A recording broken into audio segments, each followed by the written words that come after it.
কি কেউ বাসায় শুয়েছিল, কেউ তার নিত্য যে কাজ করেছে, কেউ বাজার করতে গিয়েছে, কেউ হয়তো ফ্যামিলিকে টাইম দিয়েছে, কেউ অথবা অন্য জায়গায় গিয়েছে। তো আপনি কি তাহলে বলবেন যে বিএনপির যে স্থায়ী কমিটির ওই মেম্বার যারা রয়েছেন অথবা জামাতের যারা মজলিস শুরার সদস্য রয়েছেন, ওই প্রত্যেকটা ব্যক্তির খোঁজ খবর মানে ওই দিন কি ছিল? ওনারাও তো এখন দাবি করতেছে যে ওনারা তো গণ অভ্যুত্থানে ছিল এবং ওনাদের নেতৃত্ব নাকি না গণ না, জনাব অভ্যুত্থানে পাটোয়ারি, হয়েছে। জনাব পাটোয়ারি, আমি কিন্তু আমি আমরা অনেক সেখানে মনোযোগ দিয়ে শুনে আমরা আমি আমরা এইটাকে হ্যাঁ, বড়জোর বলতে পারি আমরা যে আপনি শাক দিয়ে মাছ ঢাকার ক্ষেত্রে আপনি খুবই দক্ষ। এখন আপনি অন্যরা কি করছে সেটা আপনি যদি কোনোদিন আমারে বলেন, আমার একটা সাংবাদিক হিসেবে আমার একটা প্রত্যাশা থাকলো যে এটা আপনি আমাকে আগে বলবেন যে 5 তারিখ আসলে আপনারা কেন গেছিলেন। এখন সেটা এখন আপনি বলতে না পারেন সেটা তো অসুবিধা নাই, কিন্তু আচ্ছা, আমরা খালিদ ভাই, এটাতে আপনার কি চিন্তা হয়? আপনার আমার মনে আপনার হয় যে মানে আপনারা যে আমি যে আপনার ক্ষমতার কেন দ্বন্দ্ব গিয়েছিলাম? আমি আমি আমার হাইপোথিসিসটা বলি। আমি যে ক্ষমতার দ্বন্দ্ব নিয়ে আপনাকে প্রশ্ন করছিলাম, আমার কাছে এটাই একদম একদম একদম যদি আপনি আমার মত জানতে চান, আমি মনে করি যে এটা আপনাদের ভেতরকার ক্ষমতার দ্বন্দ্ব। আপনারা মনে করেছেন যে সেখানে নাহিদ সাহেবকে আমন্ত্রণ জানানো হয়েছে, আপনারা মনে করেছেন যে সেখানে অন্য জাহি সাহেবদের আমন্ত্রণ জানানো হয়েছে, আপনাদেরকে প্রপারলি আমন্ত্রণ জানানো হয় নাই। সেই জন্য আপনারা রাগ করে সেই রাগটা দেখানোর মতো করে, এবং আপনারা জানেন বাংলাদেশে আপনারা পরিচিত, আপনারা যেখান দিয়ে যাবেন, বিমানবন্দর দিয়ে যেখান দিয়ে যাবেন, আপনারা 100টা মাস্ক পরলেও লোকে আপনাদেরকে চিনবে, চীনের লোকে ধারণা করবে আপনারা কেন এখন কক্সবাজার যাচ্ছেন। এবং আমরা কিছু সাংবাদিক হয়তো আরেক পা আগায়া বাড়ায়া মিথ্যা কথা শুনে ওটা হয়তো লিখবো, কিন্তু আপনারা এবং আপনারা প্রকাশ্যে এটা গিয়ে আপনারা একটা বার্তা দিতে চাইছেন, আমরা সবাই বার্তাটা পাইছি। ডক্টর সালাম, আমি মানে আমি না না দুঃখিত, না, আমার খালিদ আওয়াজ ভাই, মনে আমি শেষ না, শেষ আপনি শেষ বললেন করে আবার দিচ্ছি। বললেন আবার আমার হ্যাঁ, না গলার আওয়াজ জাস্ট থেকে এই বাইরে এই যাওয়াতে ডক্টর সালামের কানে মানে লাগতেছে কথা, আমি বুঝতে চাচ্ছি। না, আমি এইখানে জাস্ট একটু অ্যাড করে জি দিচ্ছি। জি, এটা কোনো ক্ষমতার দ্বন্দ্ব, আপনার যে পারসেপশনটা রয়েছে এটা ভুল। এই পারসেপশনের জায়গায় আপনি সরে আসতে পারেন। এটা হ্যাঁ, ক্ষমতার দ্বন্দ্ব না আমাদের ওকে, মধ্যে এই থ্যাংক ইউ। জায়গাটায়, অর্থাৎ আমাদের ক্ষমতা নিয়ে দ্বন্দ্ব লিডারশিপের নেই। জায়গাটাতে আমরা যারা আছি ক্ষমতার দ্বন্দ্ব নাই আমাদের। আমরা এই জায়গাটায় মানে সবাই থ্যাংক ছাড় ইউ, দিয়ে মানে চলাফেরা খুবই করি খুবই আমরা। খুবই ভালো লাগলো শুই না। আচ্ছা, আমি একটু ডক্টর ফাহাম আব্দুল সালামের কাছে আসি, আমি আবার আসবো। জনাব নাসিরউদ্দিন পাটোয়ারি, আপনাদের নিয়ে আমাদের অনেক আগ্রহ, অনেক প্রশ্ন, কিন্তু ডক্টর ফাহাম আব্দুল সালাম, আমি একটা জিনিস নিয়ে আপনার একটু বিশ্লেষণ জানতে চাই যে এখন যে জায়গায় বাংলাদেশের রাজনীতিটা আসছে সেটা হচ্ছে অনেকটা এরকম, জাতীয় ঐক্যমত্য কমিশনে গিয়ে যে বিষয়গুলিতে সবাই একমত হয়েছে সেই একমতের কারণ নিম্নকক্ষে পিয়ারের ব্যাপারটা যে আসলে একটা খুব মানে একটা একটা রেটরিকের অংশ, সেটা মনে হয় মোটামুটিভাবে এখন প্রতিষ্ঠিত। সুতরাং যেই জায়গায় সেটা আটকে থাকতেছে সেটা হচ্ছে যে যে যে বিষয়ে ঐক্যমত্য হবে সেই বা ঐক্যমত্য হয়েছে অলরেডি, তারা কখন সেগুলি ইমপ্লিমেন্টেড হবে? এটা কি এখন হবে নাকি বিএনপি যেরকম বলতেছে যে সেটা মানে পরবর্তী এখন তো সরকার? হওয়ার কোনো উপায় নেই। এইটা নিয়েই কিন্তু আসলে লাগতেছে। আপনার কাছে কি মনে হয় যে এটা নিয়ে যদি একটা, যেটাকে বলে আমরা একটা অচল অবস্থা সৃষ্টি হয়, সেটার রাজনৈতিক না মানে এখন তো পার্লামেন্ট নাই। এখন পার্লামেন্ট ছাড়া তো আপনি এগুলোকে কেমন করে আপনি মানে পার্লামেন্ট ছাড়া আপনি কিভাবে সংবিধানকে চেঞ্জ করবেন? মানে it is a ridiculous idea, it's a very bad precedence. না, কিন্তু পার্লামেন্ট ছাড়া তো সংবিধান চেঞ্জ হয় জনপ্রিয়ভাবে, যে যে কয়বার বাংলাদেশে জরুরি আইন হয়েছে, মার্শাল ল হয়েছে, বা একজন লোকের জন্য সংবিধান চেঞ্জ হয়েছে। এগুলো খুবই খারাপ জিনিস।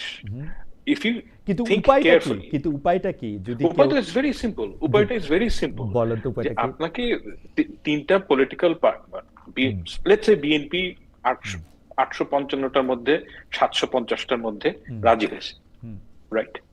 And they would say, promise করবে যে আমরা এই 750টা ইমপ্লিমেন্ট করব।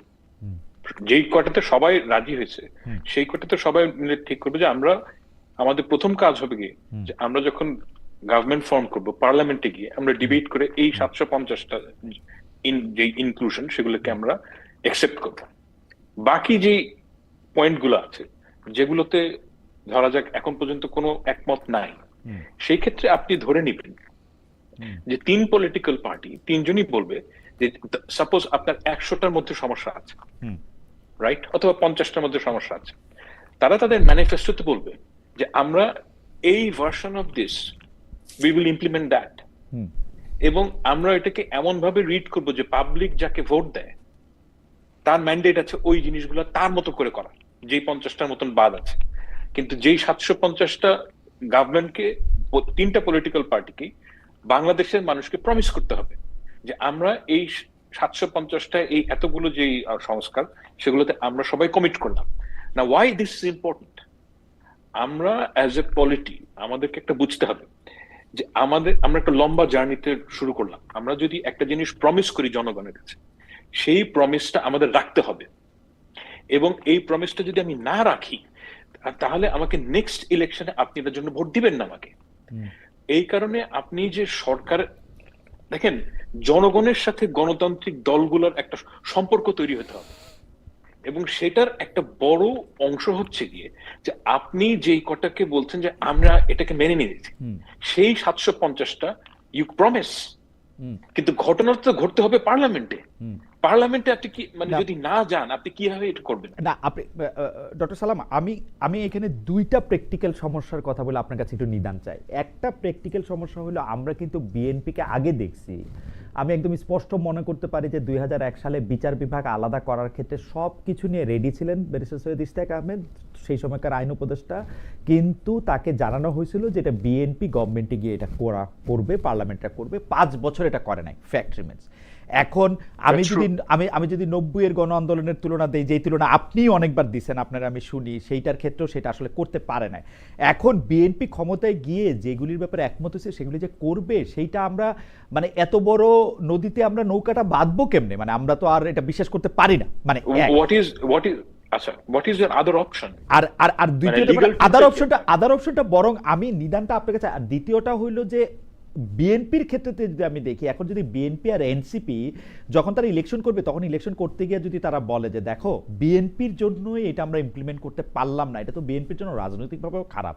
এখন আদার অপশনটা আপনি ভাইবা আমাদেরকে একটা বলতে পারেন, কিন্তু আপনি যদি বলেন যে সংবিধান ছাড়া কোনো অপশনই নাই, তাইলে এটা একটু মানে কেমন শোনায়। না, আপনার তো লিগ্যাল টুলটা নাই, মানে আপনি তো আমরা তো ওই যে যেটা ভূতাপেক্ষ বা রেট্রোস্পেক্টিভ বলি না, ওরকম ভাবে তো আমরা করতে পারি। আমরা তো করছি আসলে 17টা সংশোধনী আমাদের সংবিধানের, খারাপ উদাহরণ কিন্তু আছে তো। It's a very bad thing. দেখেন, আমি আপনাকে একটা কথা, আমি একটা জেনুইন ওপিনিয়ন বলি আমার, যে বাংলাদেশে যদি আপনি আওয়ামী লীগের মতন যদি একটা বিরোধী দল থাকে, এবং যদি এনসিপি, বিএনপি কিংবা জামায়াত ইসলামী ওই ধরনের বিরোধী দল হয়, তাহলে বাংলাদেশের রাজনীতি সামনে আগাবে না। একটা ডেমোক্রেসি হচ্ছে কি অনেক বড় ব্যাপার হচ্ছে কালচার। ডেমোক্রেসির সবচেয়ে বড় ব্যাপার হচ্ছে জেন্টলম্যানস এগ্রিমেন্ট। আপনি যদি সারাক্ষণ ঝগড়ার মোডে থাকেন, আপনি কিচ্ছু অ্যাচিভ করতে পারবেন না, নাথিং। কারণ কথা হচ্ছে যে আপনি সংবিধানে সবকিছু লিখে দিতে পারেন, কিন্তু ওটাকে যদি আপনি ওটা যে মানবেন, এটা কিন্তু এসেনশিয়ালি একটা জনগোষ্ঠীর পলিটি হয়ে ওঠার একটা নিদর্শন। এই যে পলিটি হওয়ার জন্য আপনাকে তো সব পক্ষকে, মানে আপনি তো প্রথম স্টেপ হয় ডিস্ট্রাস্ট, আপনি কিচ্ছু অ্যাচিভ করতে পারবেন না, এটা গ্যারান্টিড। এবং আমি মনে করি যে 2001 সালের বিএনপি আর এখনকার বিএনপি এক বিএনপি না, রিয়ালিটি হ্যাজ চেঞ্জড। ঠিক সেভাবে 2001 সালের জামায়াত ইসলামী এখনকার জামায়াত ইসলামী না। এবং আমি মনে করি না যে যেই প্রমিস গুলো, মানে যেই ব্যাপারগুলো ঐক্যমত হয়েছে অলরেডি, সেগুলো ইমপ্লিমেন্ট না করার কোনো উপায় থাকবে বলে আমার মনে হয় না।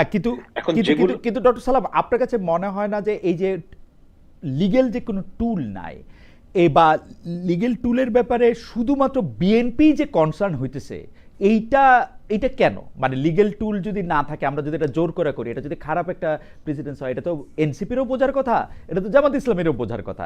এনসিপি বা জামাত ইসলামী লিগ্যাল টুলটা না থাকা সত্ত্বেও এটা করতে বলতেছে, বিএনপি কেন সংবিধানকে বাঁচানোর জন্য, সংবিধানের মর্যাদা সুমহান রাখার জন্য এত বেশি ব্যস্ত এখন? ইট ইজ নট অ্যাবাউট সংবিধানের মর্যাদা, ইট ইজ অ্যাবাউট হচ্ছে কি আপনি যদি দেখেন, NCP is not going to form the government, that this is the reality. মানে আমরা অনেকভাবে বলতে পারি, বাট রিয়ালিটি এরকমই।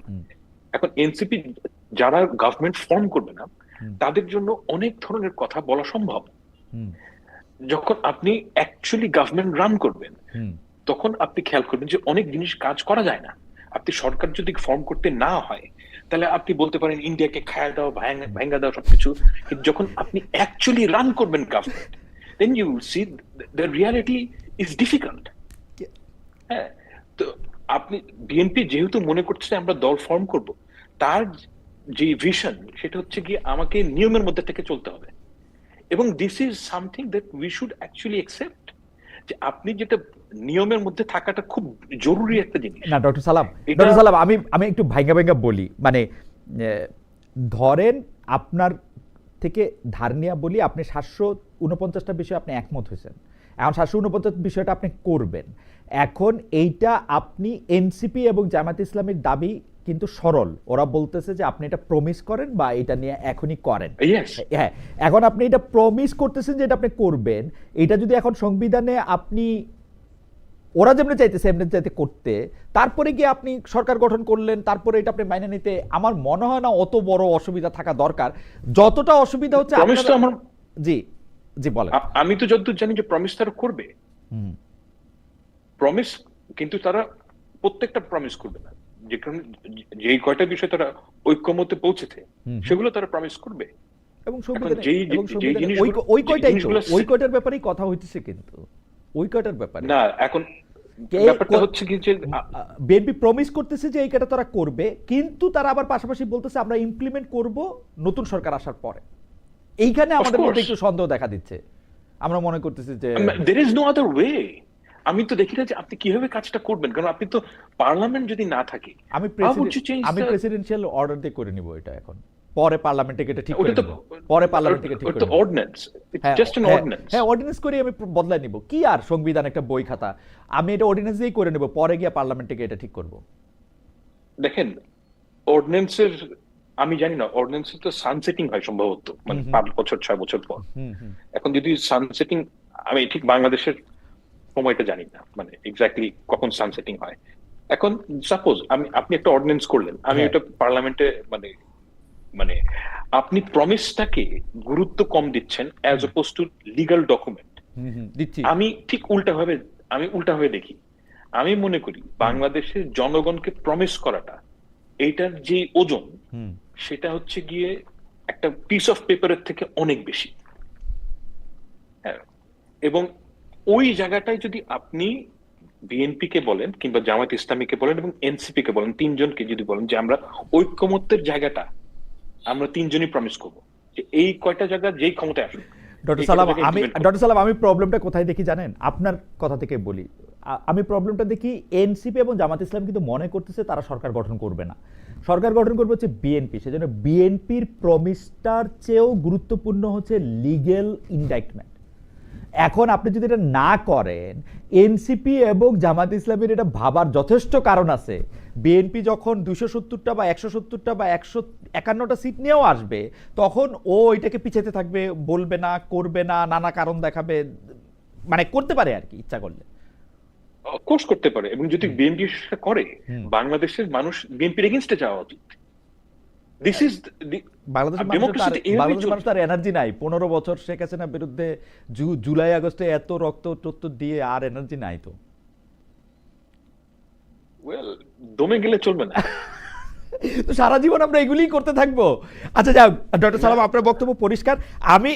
আমি একটু আরেকটা প্রসঙ্গে আপনাকে একটু প্রশ্নটা করে রাখতে চাই, আপনি যদি এর পরে একটু জবাব দেন, মানে আমরা আবার একটু জনাব পাটোয়ারির কাছ থেকে হয়ে আসার পর জবাব দেবো, আপনি শুরুটাও করতে পারেন। সেটা দেখলাম যে আমরা কিন্তু এটা দেখেছিলাম যে বিএনপি নেতাদের দ্বিতীয় প্রজন্মকে দিয়ে একটা প্রেশার গ্রুপ তৈরি করে আসলে বিসিবি নির্বাচনী বৈতরণী পার হতে চেয়েছিলেন বাংলাদেশ ক্রিকেট টিমের সাবেক অধিনায়ক তামিম ইকবাল, কিন্তু সরকারের কর্তৃত্ব ব্যবহার করে মূলত সেইটা আবার ঠেকালেন ক্রীড়া উপদেষ্টা জনাব আসিফ মাহমুদ সজীব ভূঁইয়া।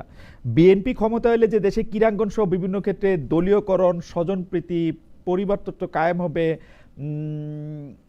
বিএনপি নেতাদের দ্বিতীয় তৃতীয় প্রজন্মের খবরদারি বাড়বে, সেই আলামত কি স্পষ্ট হলো, নাকি বিসিবির উপরে যে সরকারের কন্ট্রোল বেশি, অর্থাৎ আসিফ মোহাম্মদ সজীব ভূঁইয়ার কন্ট্রোল বেশি, সেইটা প্রতিষ্ঠিত হলো? আপনি এটাকে দেখতেছেন কিনা, দেখলে কিভাবে দেখতেছেন? মানে এটার মধ্যে একটা পুরোপুরি স্পোর্টস মিশ্রিত, এর মধ্যে একটা পুরোপুরি হার জিত আছে। এই মুহূর্তে আসিফ মোহাম্মদ সজীব ভূঁইয়া 2-1 গোলে এগিয়ে আছেন বলে মনে হচ্ছে আমার কাছে।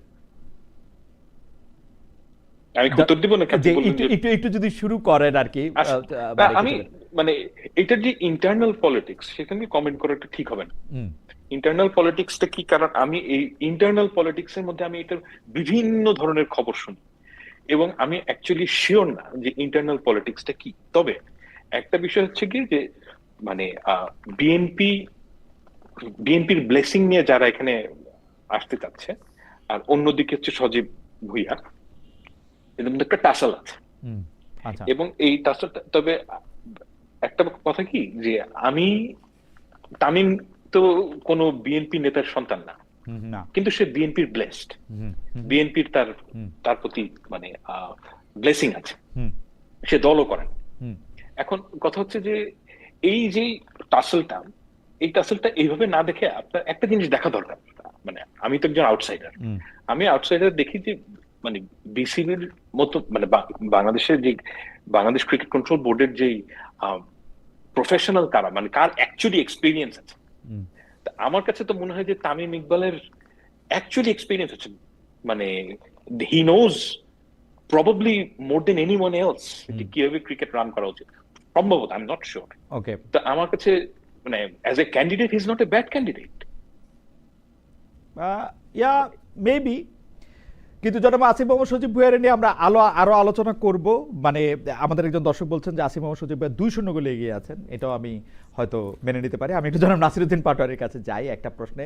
জনাব নাসিরউদ্দিন পাটোয়ারি, আপনাকে যেহেতু আজকে অনেকগুলি বিষয়ে প্রশ্ন করতে হবে, অনেকগুলি বিষয়ে প্রশ্ন করা হবে, আমাদের সবচেয়ে বেশি যেটা নিয়ে গত কিছুদিন আলোচনা হয়েছে, যেটার সাথে রাজনীতির সম্পর্ক নাই কিন্তু আপনার সম্পর্ক আছে, সেই সম্পর্কে আপনাকে একটু প্রশ্ন করি যে শোনা গেছে মানে কি, এটা একটা পত্রিকায় রিপোর্টই করে ফেলেছে যে আপনি এবং আপনার এক সঙ্গী প্রফেসর আসিফ নজরুলের বাসা থেকে ছাগল নিয়ে গেছিলেন, এটাকে চুরি বলবো কিনা আমি জানি না। তারপরে হচ্ছে যে আপনারা এটা কেটে কুটে খেয়ে ফেলছেন, আরেক জায়গায় আরেকটা ছাগলের মাথায় লিখে পাঠাইছেন যে চুপ্পুর বা রাষ্ট্রপতির পদত্যাগ চাই। এই ব্যাপারটা আসলে কতটা সত্য, মানে ইজ ইট ট্রু? আমি আবার দেখলাম যে আপনাদের দলের লোকজন বলতেছে যে এইটাকে আপনারা এরকমভাবে দেখতেছেন কেন, ওদের বয়সটাও তো দেখবেন ভাই। মানে মানে আমি জানি না, মানে আপনি এটা একটু কিভাবে বলবেন আমার একটু বলে, তো আমাদের প্রশ্নও রয়েছে আপনার বক্তব্য নিয়েও, জনাব নাসিরউদ্দিন পাটোয়ারি। প্রথমত বাংলা আউটলুক এটা নিয়ে করেছে, এবং বাংলা আউটলুক যে স্টোরিটা ছাপিয়েছে, এবং বাংলা আউটলুক ও রান দা বাংলা আউটলুক, এটা আমরা ভালো করে জানি, চিনি, এবং সাংবাদিক মহলে সবাই জানে। অনেকে ফেসবুকে স্ট্যাটাস দিতে পারে না, বাংলা আউটলুকে লেখালেখি করে একটু খোঁচা দিয়ে। আমিও আরো কিছু গল্প শুনেছি, আমিও এরকম গল্প শুনেছি যে ওই এরকম একটা ছাগল কাণ্ড, ছাগলটা নাকি হলো, কেউ বলে যে এটা ডিজিএফ এর গিফট ছিল, আবার কেউ নাকি এটা বলে যে শেখ হাসিনার গিফট ছিল। আপনি নতুন গল্প বলার আগে আপনি বলেন যে আপনি এটা করছেন কি করেন নাই, নতুন গল্প আমরা শুনবো না। আমি ওই গল্পতে আসতেছি। জি, প্রথমত হলো যে এই মানে যারা ছাগল যে কাণ্ড, তো অনেকগুলা গল্প আছে, তবে কিছু গল্প মানে আমি মানে এরকম আমি প্রত্যক্ষদর্শী হয়েছিলাম যে যারা এই রিলেটেড কাজে ছিল, তো জিজ্ঞেস করছিলাম যে কেন, বললো যে ওর কারণে চুপ্পুটাকে পদত্যাগ করার যায় না বা কোনো কিছু, এটা খুব ছিল। আর আবার অনেকে বলতেছে যে আমি সবসময় সবাইকে বলেছিলাম যারা উপদেষ্টা আছে, কোন একটা প্রসেসের মাধ্যমে করতে হবে। মানে কেউ যদি কোনো খারাপ কাজ করতে হবে, সেটার একটা লিগ্যাল প্রসেস থাকতে পারে, ইথিক্যাল প্রসেস বা সোশ্যাল ভ্যালু, সব প্রসেসের মধ্যে থাকতে হবে। তো আমি অনেকগুলা গল্প শুনেছিলাম, কিন্তু বাংলা আউটলুক যেটা করেছে এটা টোটালি এই স্টোরিটাকে স্পয়েল করে দিচ্ছে আর কি। সেটাতে আমার নামটা এনে, কিন্তু আমি এটাতে কোনো মানে এটাতে আমি কোনো কমেন্টও করি নাই। কিন্তু জনাব রশিদ আবার বলছেন যে হ্যাঁ এরকম একটা ঘটনা ঘটছে, এইটা আবার কেমনে হলো? এটা সেই কমেন্ট করতে পারে, maybe he was engaged, but কিন্তু সেটা নিয়ে আমাকে বারবার ফোন মানে দিতেছিল, তখন আমি মনে হয় বিদেশে ছিলাম। আমি এটা নিয়ে আমি এটা নিয়ে কোনো কমেন্টও করি নাই, এবং আমি ওই ফুল যে স্টোরিটা, আমার এটা দেখে অনেক হাসি পাইছে, এটা আমার ফুলটা মানে সত্য না। তবে আসিফ স্যারের যে ছাগল খাওয়া হয়েছে রান্না বান্না করে, এটা সত্য, এটা আমি শুনেছি। এবং হলো সিরিয়াসলি আপনারা প্রফেসর আসিফ নজরুলের ছাগল আইনা রান্না বান্না করে খাই ফেলছেন, এটা কি ওনারে একটা মানে শিক্ষা দিতে, মানে ইয়া করতে, মানে কি করতে, মানে এটা অনেকের এটা অনেকে মনে করে যে রেটরিক আছে, মানে এটা অনেকে মনে করে যে এটা, হ্যাঁ, এটা অনেকে মনে করে যে আসিফ স্যার হয়তো এটার মাধ্যমে একটু শিক্ষা পাবে। আবার এটা অনেকে মনে করে যে ঠিক আছে, ওই যে থাকলো যে বাড়ির পাশে আপনার ছেলে একটা হাঁস খেয়ে ফেললেন, আবার কিনে দিলেন। পরে আমি শুনছি নাকি সত্যি সত্যি তাকে হলো একটা ছাগলও কিনে দেওয়া হয়েছে, এবং এটা নিয়ে উনি রাগ করেছেন যে যেটা খাওয়া হয়েছে ওটা কালো নাকি লাল ছিল, তো ওনাকে যেটা কিনে দেওয়া হয়েছে রং মিলে নাই, এই জন্য উনি অ্যাকসেপ্ট করেন নাই। আচ্ছা, আমার তো এটা আসলে আমি ভালো করে বলতে পারবো না। আউটলুকটা আসলে কারা চালায়? আমি তো ডক্টর সাইমুম পারভেজ এর প্রধান সম্পাদক, রাইট? হ্যাঁ, এটা ফাহাম ভাই ভালো বলতে পারবে। না না, আপনিও তো মানে ভালোই বলতে পারবেন, আপনি শুরু করছেন। ডক্টর সালামকে জিজ্ঞেস করবো পরে, মানে কারণ ডক্টর সাইমুম পারভেজ আমি অনেকদিন ধরে চিনি, আপনি উনি খুবই আপনি সজ্জন না এবং না, এগুলা আসলে জি এটা তো বিতর্গত, ধরেন যে মানে ঠিকানা কে চালায়, বাংলা আউটলেট কে চালায়, কোন মিডিয়াকে দখল দিছে বা কিভাবে আছে, এটা সবাই জানে। কিন্তু এগুলো আমি পাবলিকলি আনতে চাই না, কারণ হুম। পলিটিক্যাল ভিতরে এত ন্যাস্টি জগৎ, মানে আর বাংলাদেশের মানুষ আসলে মানে পলিটিক্যাল পার্টিগুলোর প্রতি থুতু নিক্ষেপ করবে। তো এটা people will discover what's happening that. আমি মাঝে মধ্যে কিছু কথা বলে ফেলি, পলিটিক্যাল যারা পার্সন, হুম বিজ্ঞজন যারা নিজেদেরকে দাবি করে, হুম বর্ষিয়ান পলিটিশিয়ান, হুম তারা বলে যে ওরা বাচ্চামি কথা বলে, মানে থাকে না বিতর্গত কিছু বললে ওরা মনে করে যে না না না, আমাদের হলো ভিতরের যে খবর ঠিক আছে, এগুলো বাহিরে আমরা চলে গেল। আমরা না, আপনার সত্য কথায় কথা, আসি, বাংলাদেশের পলিটিক্যাল যে কালচার, আপনার আপনার কথায় আসি, যে কারণ কালচার হচ্ছে যে গুলো খাওয়া চলতেছে দাওয়ার কথা এগুলো অনেক তো শুনলাম ভালো এবং না। আমি পুরা ব্যাপারটা মানে একটু ভিজুয়ালাইজে করতে পারতেছি, কারণ প্রফেসর আসিফ নজরুলের বাসা যেখানে, তার ছাগল পাশে খুব আগুন গুরুত্বপূর্ণ জ্বালানো কিন্তু হচ্ছে, বাংলাদেশে, রান্না করা হচ্ছে। জি, এইটা ছাগল খুব গুরুত্বপূর্ণ বাংলাদেশের বাংলাদেশের রাজনীতিতে। ছাগল খুব গুরুত্বপূর্ণ, এই এক্স্যাক্টলি এক্স্যাক্টলি, হয়তো ছাগলই একটা গুরুত্বপূর্ণ, সরকার না পড়ে না না, গেছে ছাগল হয়তো নিয়ে। হয়তো এটা ছাগলই গুরুত্বপূর্ণ। বাংলাদেশের বাংলাদেশের রাজনীতিতে ছাগল গুরুত্বপূর্ণ না, গরু বা গাভী একটা গুরুত্বপূর্ণ সরকার ছিল।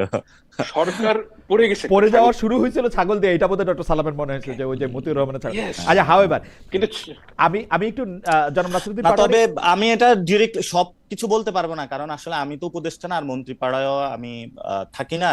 হ্যাঁ এটা আসলে পাড়া প্রতিবেশী যারা উপদেষ্টা আছে ওনারা ভালো বলতে আমি অবশ্যই পারবে। এই প্রসঙ্গে আসবো। অথবা অথবা আসিফ আসিফ নজরুল স্যারকেও, আপনারা আসিফ নজরুল স্যারকেও জিজ্ঞেস করতে পারেন ইয়া কি বা কি। ইয়া হুম। আসলে তবে ঠিক ওই আছে। বাংলা আউটলুকে আসিফ নজরুল স্যারের তো খুব ভালো সম্পর্ক হুম সাইমুম ভাইয়ের সাথে। উনি তো হুম আসিফ নজরুল স্যারের কমেন্টটা নিলে হয়তো বা ভালো হতো, তখন হয়তো বা এটা একটু ক্রেডিবিলিটি হতো। হ্যাঁ, সো এটা আপনার আসলে আপনার আহ, আজকে যে কমেন্ট, সেই কমেন্ট পাইলেও একটু ক্রেডিবলি হইতো, আপনাকে পায় নাই তাদের, এটা একটা এটা হয়েছে। কিন্তু কিন্তু আমি জনাব নাসিরুদ্দিন পাটোয়ারি, আমি মনে করি যে আপনি যেহেতু কমেন্ট দিতে না, চান না আসিফ এই স্যার ব্যাপারে। যদি কোনো কমেন্ট করে, আসিফ হ্যাঁ স্যার যদি কোনো কমেন্ট করে, যদি এই ধরনের হ্যাঁ কোনো বিষয় আসে, এটা হলো মুক্তাদির রুমিও রশিদ, ভাই মুক্তাদির যদি রশিদ, একটা জি। রশিদ ভাই, রুমিও ভাই হুম একটা গল্পই বলতে পারেন, যদি এটার যে ওনার আছে হুম। অথবা যাকে নিয়ে এই কথাটা আসছে, উনি যদি কোনো কমেন্ট করতো, তাহলে হয়তো বা আমি কোনো কমেন্ট দিতাম ও না। হ্যাঁ, সো সেইটাও আপনার ঠিক আছে। আপনার মানে আমি এখানে এটা নিয়ে কোনো কমেন্ট করব না এই জন্য, ওকে, বিকজ ঠিক দ্যাট আছে। আমিও আরো অনেক বেশি স্টোরি শুনেছি। সো যখন উনি কমেন্ট আপনার করবে তখন স্টোরিগুলি আমি তো শোনা দরকার আহ, ডক্টর সালাম। আমার মনে হয় যে একটা লম্বা সময় করে জনাব পাটোয়ারির স্টোরিগুলিও শোনা দরকার, কিন্তু জনাব পাটোয়ারির বক্তব্যে আমরা থাকি, স্টোরিটা আমরা যদি সময় পাই তাহলে আমরা শুনবো না। ডক্টর সালাম, আমি আপনার থেকে একটু আগে অনুমতি নিয়ে রাখতেছি যে আজকে আমরা যেহেতু একটু ইয়ার মধ্যে পড়ছি, সেহেতু আমরা একটু অনুষ্ঠানটা একটু লম্বা করবো, আপনি যদি আমাদেরকে একটু একটু That's সময় দেন, okay, কারণ আপনি that's একটা খারাপ ইয়াতে আছেন। জনাব নাসির, আপনিও আমাদের একটু সময় দেন। আপনি আমাদেরকে বলছিলেন, বা সরি আমাদেরকে না, সবাইকেই বলছিলেন যে ফেব্রুয়ারিতে ইলেকশন হবে না, সেই বক্তব্য এখনো আছে কিনা? গতকালও আপনার একটা বক্তব্য এরকম ছিল, মানে ইসি ঘেরাও করে কমিশনকে পদত্যাগ করানো হবে, এই বিষয়ে দলীয় কর্মসূচি কোথায়? এটা আপনাদের দলীয় কর্মসূচি কিনা? আমরা এই ব্যাপারে একটু কনফিউজ কোথায় থাকি জনাব পাটোয়ারি। এনসিপির আসলে মুখপাত্রকে আমরা অনেক সময় দেখি, মানে কেউ একটা এরকম কথা বলতেছেন, পরে আবার আরেকটা কথা বলতেছেন, আমরা এইটার কারণ কি? মানে আপনি কি দলের মধ্যে সমালোচিত হন আপনার কিছু কথার জন্য? অনেকেই বলে থাকেন যে আপনি খুব ডাইরেক্ট কথা বলেন, অনেকে বলে থাকেন আপনি আপনার কথায় আবার অনেক সময় একটু অ্যারোগেন্সও প্রকাশ পায়। দুইটা বিষয় যদি আপনি বলেন, ফেব্রুয়ারিতে ইলেকশন হবে না সেটার ব্যাপারে আপনি আসলে এক আছেন কিনা, ইসি ঘেরাও করে কমিশনারকে পদত্যাগ করানো হবে, এই বিষয়ে দলীয় কর্মসূচি কবে? প্রথমত আপনি যেটা বলছিলেন ফেব্রুয়ারিতে ইলেকশন হবে না, হুম আপনি এটার আংশিক বক্তব্য তুলে ধরেছেন, সেকেন্ড অংশটা বলেন না। আচ্ছা, সেকেন্ড পুরোটা অংশটা বলেন, বলেছি, পুরোটা বলেন, যদি পুরোটা বলেন। বিচার সংস্কারের গুলো একটি সুষ্ঠু প্রক্রিয়া না হয়, তাহলে ফেব্রুয়ারিতে ইলেকশন হবে না। ওকে। তো ফাহাম ভাই যেটা বলছিলেন যে বিএনপি তো গভর্নমেন্ট ফর্ম করতে যাচ্ছে বা রুল করে, তো আমরা তো 1 বছর সরকার কেমন চলতেছে বা কি করতেছে এগুলো খুব ভালোভাবে দেখতেছি। আপনার বিএনপি যে ফর্ম করবে, এনসিপি ছাড়া আবার বিএনপি ফর্মও করতে পারবে না গভর্নমেন্ট। এবং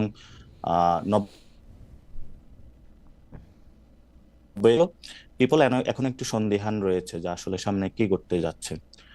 তো কিছু প্র্যাকটিক্যাল অ্যাসপেক্ট বলি, এগুলা তো আপনি যেহেতু প্র্যাকটিক্যাল অ্যাসপেক্ট গুলা হুম পেতে চাচ্ছেন, হুম এখন যেটা জামায়াতে ইসলামী প্রভিশনাল যে কনস্টিটিউশনাল যে অর্ডার চাচ্ছে, এটা কিন্তু পিওসি বেসিক্যালি এটা পাকিস্তানে হয়েছিল। তো সেখানেও আমাদের কিছু রিজার্ভেশন রয়েছে, বিকজ দ্যাট পিওসির মাধ্যমে কিন্তু মার্শাল লর একটা সুযোগ সৃষ্টি হয়েছিল, তো সেখানে আইয়ুব খান ক্ষমতায় এসেছিলেন, আর অনেকগুলো কাহিনী ঘটেছিল। এবং জামায়াত ইসলামের যে পলিটিক্স সেখানের মধ্য দিয়ে কিন্তু বিপ্লব বা যে কোনো কেওয়াজ হলে তাদের অনেক বেশি প্রফিট হয়, যেহেতু এটা রেভলিউশনারি ক্যাডার ভিত্তিক অর্গানাইজেশন। তো আমরা সেই জায়গাতেও খুব কনসার্ন থাকি যাতে এই ধরনের কোনো পরিস্থিতি সামনে সৃষ্টি না হতে পারে। সেকেন্ড যেটা হলো, বিএনপি বলছে যে একটি মানে 5 তারিখে একটা মিটিং হওয়ার কথা, সেখানে হোপসো বিএনপি এই পর্যায়ে এসেছে। আমি যতটুকু জানি তারা রাজি হবে যে একটি প্রেসিডেন্সিয়াল অর্ডারের মাধ্যমে এই প্রসেসটা আগানো, এবং ভবিষ্যতে সংসদে এসে তারা এই জিনিসটা করবে। তো এখন পর্যন্ত মানে এটার কিভাবে খুব ভালো করে সম্পন্ন করবে, এটাতে বিএনপিও একটি ভালো সলিউশন দিতে পারে নাই, জামায়াত ইসলামী একটি সলিউশন দিতে পারে নাই। আমি আলী রিয়াজ স্যার থেকে শুরু করে বাংলাদেশের মানে বিএনপির যিনি থিঙ্ক ট্যাঙ্ক হিসাবে লিগ্যাল ক্ষেত্রে ওনারা বুদ্ধি পরামর্শ নিয়ে থেকে, বোরহান স্যার, রিদওয়ান স্যার থেকে শুরু করে জামায়াত ইসলামীর যারা বুদ্ধি নিয়ে থাকে, শিশির মনির, সবাই থেকে একটু কথা বলার সুযোগ হয়েছিল। সেই জায়গা থেকে যতটুকু বুঝি ওনারা হয়তো পলিটিক্যাল কারণে এই জায়গাটা বলতেছে, কিন্তু যখন আমরা তাদের সাথে তর্ক বিতর্ক এবং আলোচনার মধ্যে যাই, আমরা যে প্রপোজিশনটা দিয়েছিলাম নিউ কনস্টিটিউশন, সেই জায়গাটা ওনারা অনেকাংশে এগ্রি বা সম্মত হয়। কারণ বাংলাদেশের সত্যিকার অর্থে যদি আমরা ডেমোক্রেটাইজেশন এবং আমাদের অতীতের যে ইনস্টিটিউশনালের যে ভেঙে পড়া দুরবস্থা থেকে বেরোয় আসতে চাই, সেই জায়গা থেকে। ফাহাম ভাই একটি কথা বলেছিলেন একটু আগে, আমি ফাহাম ভাইকে খুবই সম্মান করি, যে বলেছিলেন নিয়মের মধ্যে থাকতে চান। তাহলে এই গণঅভ্যুত্থানকে পিপলকে আপনি ওয়েলকাম জানাইছেন নাকি জানান না? তাহলে আপনি নিয়মের মধ্যে থেকেই 5 বছর পরে যে ইলেকশনটা হবে সেই ইলেকশনের প্রসেসের মধ্যেই আপনি শেখ হাসিনাকে বিদায় করতেন।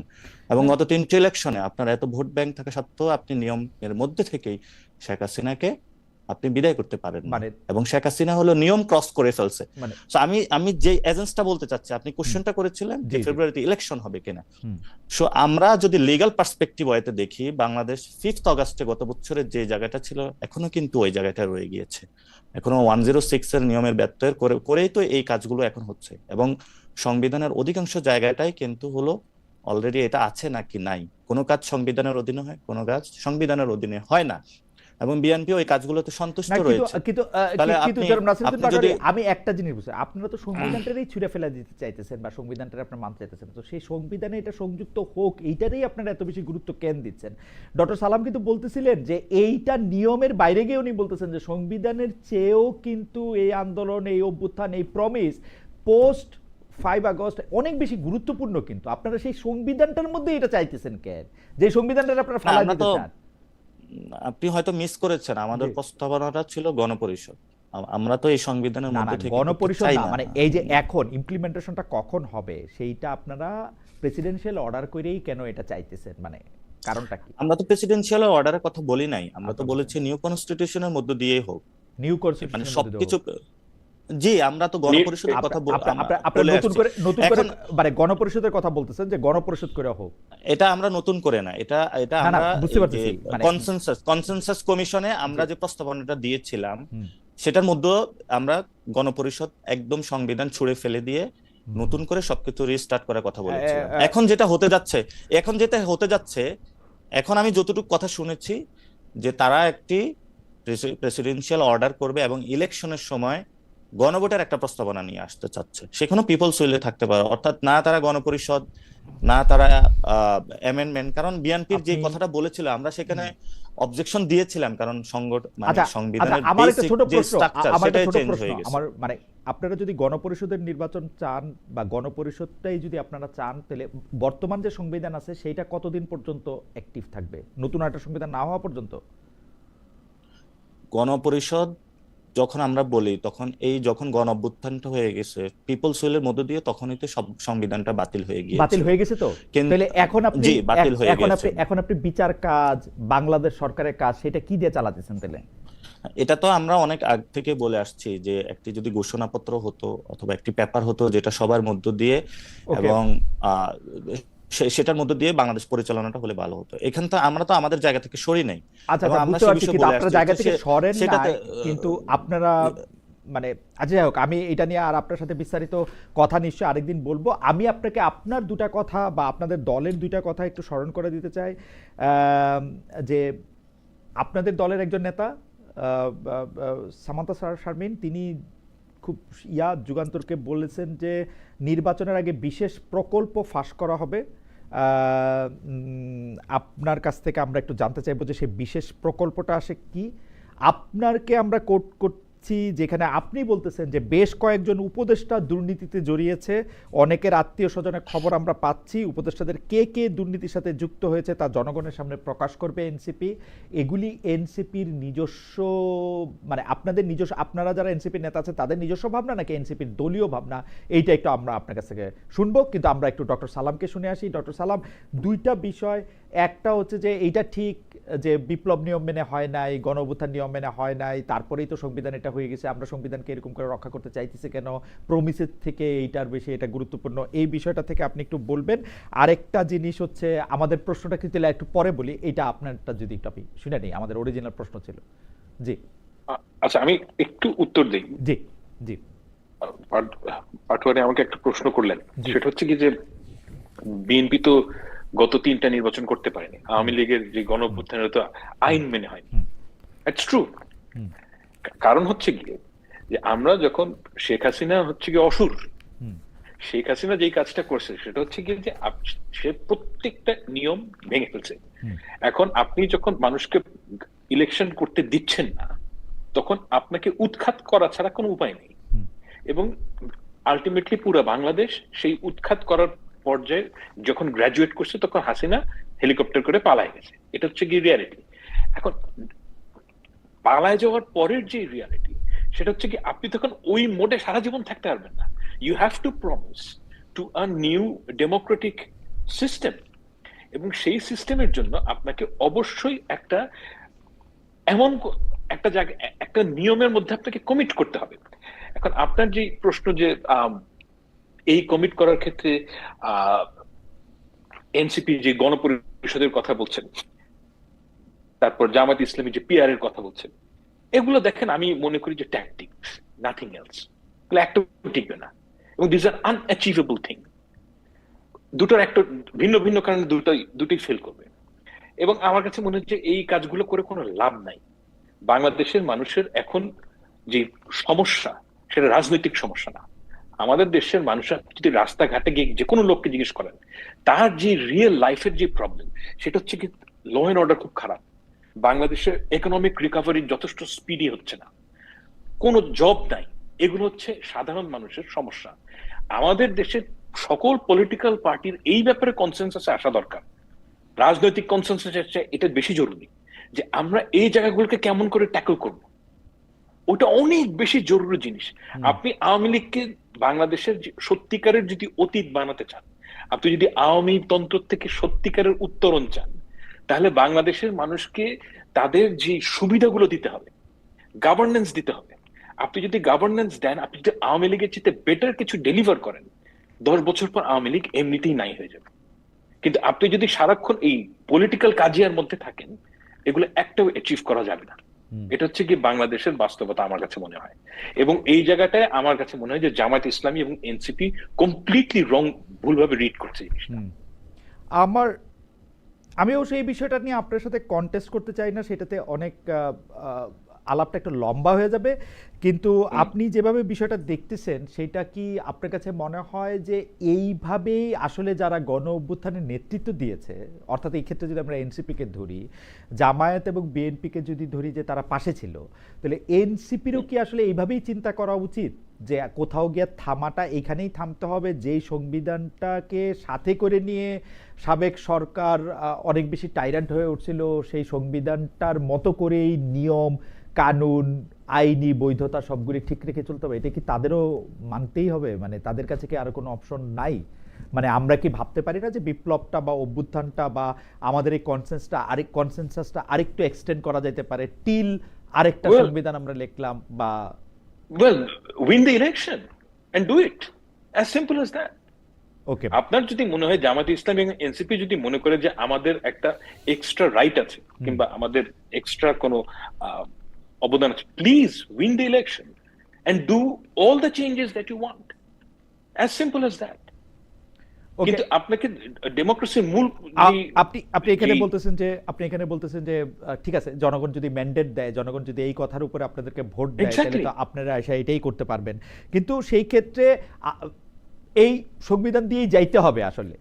এবং আমিও আসলে এই সংবিধানে এছাড়া তো যাওয়া উপায় নেই। ছাড়া কোনো উপায় দেখি না, মানে এই ক্ষেত্রে আমি আর কোনো কোনো উপায় উপায় দেখি নেই না। তো। তাহলে আপনি কোর্ট চালাবেন কেমনে, আপনি আসলে মানে Exactly. মানে ব্যুরোক্রেসি কেমনে চালাবেন, বাংলাদেশের নির্বাচন মানুষকে কেমন কিভাবে, করে করবেন? মানে সোশ্যাল সেফটি নেট যেগুলি আছে সেইগুলি আপনি কিসের ভিত্তিতে করবেন, এর কোনোটাই আসলে মানে এগুলি খুব এগুলি খুব জটিল প্রশ্ন। যাই হোক, আমি আপনাকে প্রশ্নটা করতেছি, আমি শুধু দর্শকদের জরিপটা একটু জানা রাখি। কার্যক্রম নিষিদ্ধ থাকা আওয়ামী লীগ নির্বাচনে অংশ নিতে পারবে না, বিদেশি সংবাদ মাধ্যমকে বলেছেন প্রধান উপদেষ্টা ডক্টর মোহাম্মদ ইউনূস। প্রিয় দর্শক, এই অবস্থান সমর্থন করেন কিনা? শতকরা 56% সমর্থন করেছেন, শতকরা 44% এটাকে সমর্থন করেন নাই, 33,000 ভোট এইখানে দেয়া হয়েছে। যাই হোক, আমি একটু এই জাতিসংঘের অধিবেশনে সফরের প্রসঙ্গের মধ্যে আসি। জামাতের চেয়ে তুলনামূলকভাবে বড় স্তরের নেতা এরকম অনেকে বলছেন যে, কারণ মির্জা ফখরুল ইসলামকে প্র্যাকটিক্যালি বিএনপি দলটাকে চালাচ্ছেন তিনি, মানে যদি আমরা হায়ারার্কিতেও বলি তাহলে দ্বিতীয় বা তৃতীয় প্রধান নেতা আমাদেরকে বলতে হবে তাকে।